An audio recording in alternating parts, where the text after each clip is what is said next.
G'day and welcome to another edition of Sage of the Dusty Page. Well, what can I say? Thanks to everyone that has subscribed in the last 10 days, 9 subscribers in a bit over under a week or so. It's been quite amazing actually. But anyway, look, please like and subscribe. There's plenty of people that come and actually have a look at my videos now that are not subscribers, but please, have a think about it and yeah, like and subscribe. Anyway, into it. So there's plenty of dust on this module. This is the Haunted Ruins of the DUNLENDINGS, and it's by Iron Crown Enterprises for the Middle Earth role-playing game MERP. Written in 1985, so it's 39 years old, just a bit younger than me. 31 pages, plus maps on the inside covers. The author was Ruth Scoward, and the cover art here is by Gail B. McIntosh, and the internal cover work is by Stefan Paragon and Jessica Nay. There's plenty of other acknowledgements in the contents page. So let's have a look. It's got 3 self-contained modules, and these, particularly the first one, very easy to convert to your Dungeons and Dragons game or whatever version, whatever edition, whatever role-playing game you like. If you play OSR or Black Cat, or Black Hat I should say, or there's plenty of them out there. So all right, so you get hopefully it's not too glary. You get a map of the local area, and then you get your contents page, and as I said, here's all your credits. Plenty of them. I really like the artwork from these books back in the day. When I think about it, I started playing Dungeons and Dragons in about 1982, maybe 83, somewhere around there. But I'd started my Annex N, by reading The Hobbit and The Lord of the Rings, just as I was just about to commence high school, or in the US they call it middle school. But yeah, so again, we'll get into it. So you get guidelines, and the thing that I like about MERP, they always have a conversion chart for all the different game designs. So if you're running 3 to 18 stats, which is typical D&D, that was it, or your roll master or whatever. You have 18 PC to start with that are mapped out for you to just pick up and fill out a character sheet. Sometimes they name them, which is pretty good if you want to create NPCs. So the first adventure is Menace, Anghen, and it's a tale of essentially it's a group of bandits that occupied it. Local merchants have tasked adventurers to go and kill the bad guys and find them. So you get the history, you get the NPCs. So here we go. The leader is Cobra, the snake. Sunil Nine Fingers is, and here's all their stats.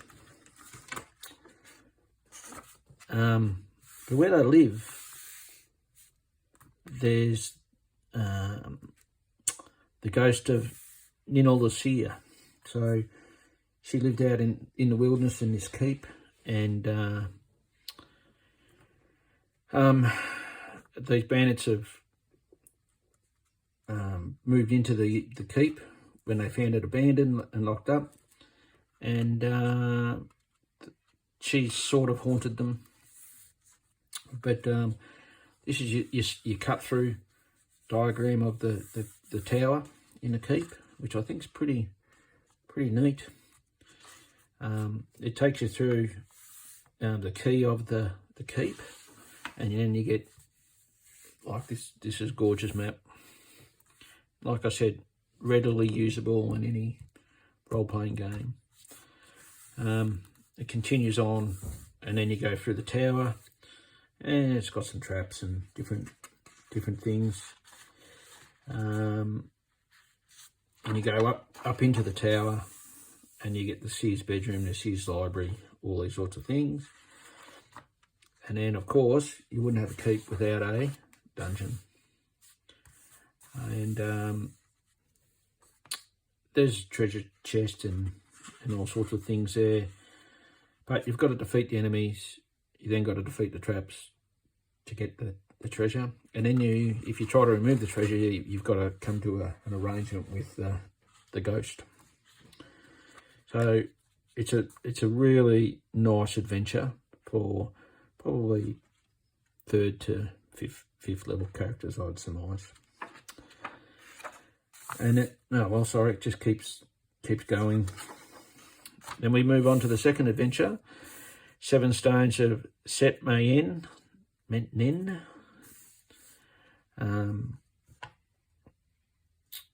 It wasn't that phased, but it's essentially some sort of church or tomb,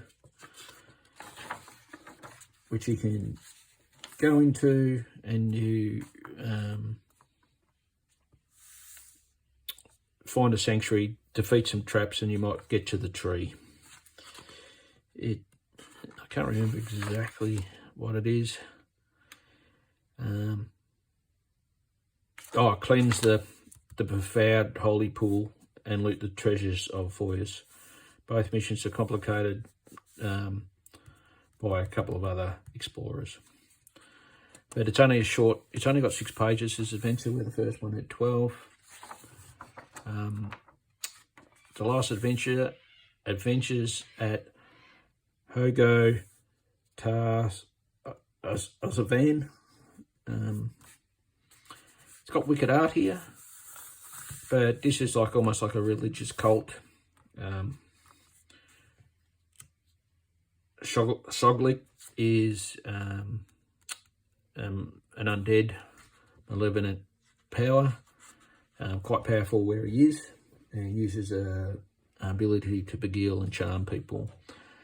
And if you save the charm, if you're captured by the cult, they kill you. If not, you become a willing cult member. So this is sort of almost like a sidetrack adventure. You either stumble onto it, one of the party get taken, or you're engaged by local villagers to help them. It's got quite an impressive set of catacombs. I think there's three pages on. There you go. And this is obviously, you get like a boss fight scenario in this at the end. And if you go into these MERP books, so a +10 hammer would be a +2 warhammer, +5 daggers would be +1, etc. So each +5 is equivalent to a +1. Yeah. And then you have an encounter table for that dungeon, where people are, what location, what's the percentage chance of them being there.